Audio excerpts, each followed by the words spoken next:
AI が作った異世界転生もの第20話。黒木瞳が見た現実。大戸の夜、空気は湿り気を帯び、重く沈んでいた。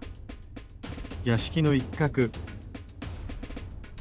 大前率いる20名の直属部隊が静かに装備を確認していた。その任務内容は、大戸郊外に潜伏する敵性スパイのアジトへの吸収と排除。密告により、敵国の工作員と思われる集団が、郊外の廃屋に拠点を構えていると発覚。だが、その廃屋は、ある有力貴族の別宅として登録されており、確たる証拠がないまま、正規の軍が動けば、政治的な圧力を生む恐れがある。そのため、軍の裏任務部隊が、密かに行動を起こす必要があった。任務の目的は拠点の無力化と生け捕りによる裏の証拠獲得。これは王国の秩序を守るための正当な軍務の一翼だった。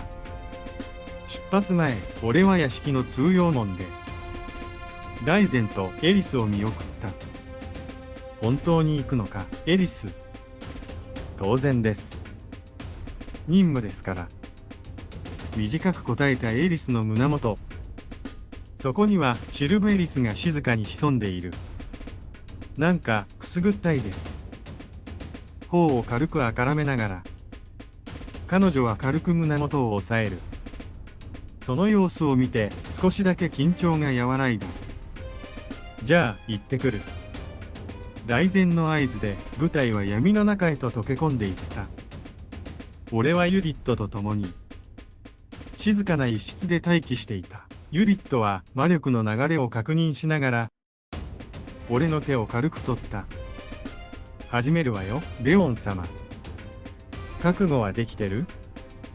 はい、お願いします。シルベリストの精神共鳴を開始。視界がふわりと反転する。そこは夜の森の中、崩れかけた廃屋。草が生い茂り、石壁は苔に覆われている。大前たちは廃屋の周囲を完全に包囲し、不意打ちの準備をしていた。目標は10名程度。合図とともに突入。抵抗する者は排除、情報を引き出せそうな者は拘束。裏を取るには証言が必要だ。大前の冷静な指示が飛ぶ。沈黙の中で手信号が送られ突入。ドンと扉がけ破られる。断末魔の叫び、混乱の中で走る影。うわーい、やめ。剣がひらめき、一人が倒れた。斬撃、火の魔法、鈍器の打撃。敵の反撃は散発的で、瞬く間に無力化されていく。これが処理。大前が指を鳴らす。この二人、生かして運べ。足の剣を切れ。逃げられんように。あくまで証言が必要だ。了解。兵の一人が無言で短剣を抜き、敵の足首に突き立てる。避けるような悲鳴が響き、もう一人の男が這って逃げようとしたが、すぐに押さえつけられた。やめろ。お願いだ。殺さないでくれよ。殺しはしないさ。まだな。吐き捨てるような声。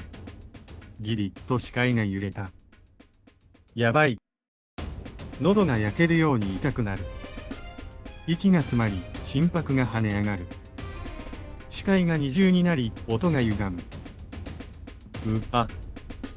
その時、ユリットが俺の左手に小さな指輪をはめた。落ち着いて。これは精神安定の付与魔術が施された魔道具。もともとは拷問時に使う道具だけど、今はあなたのためにある。ひやりとした感触とともに魔力が指先から流れ込む。混濁していた意識が一気に安定した。視界が澄み、音が明瞭に戻る。俺は再び目をそらさずにそれを見た。泣き叫ぶ男たち、崩れ落ちた死体。足を引きずりながら連行される者。これが現実。任務は成功。シルベリスが現場を離れ、集合地点へと戻る。共鳴が解除され、俺は椅子にもたれたまましばらく動けなかった。指に触れた魔道具がまだわずかに暖かかった。ユリットが静かに言った。見たわね。でもまだ受け止めてはいないわ。焦らなくていい。大事なのは目をそらさなかったこと。俺はうなずくしかなかった。この指は何なんですか？付与魔術。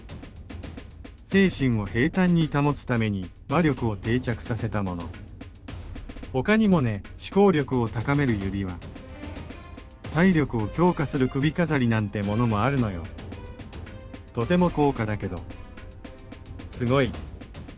思わずこぼれたその一言。ユリットがふっと笑う。興味出てきた。俺は無言でうなずいた。それは知らなかったもう一つの力の世界。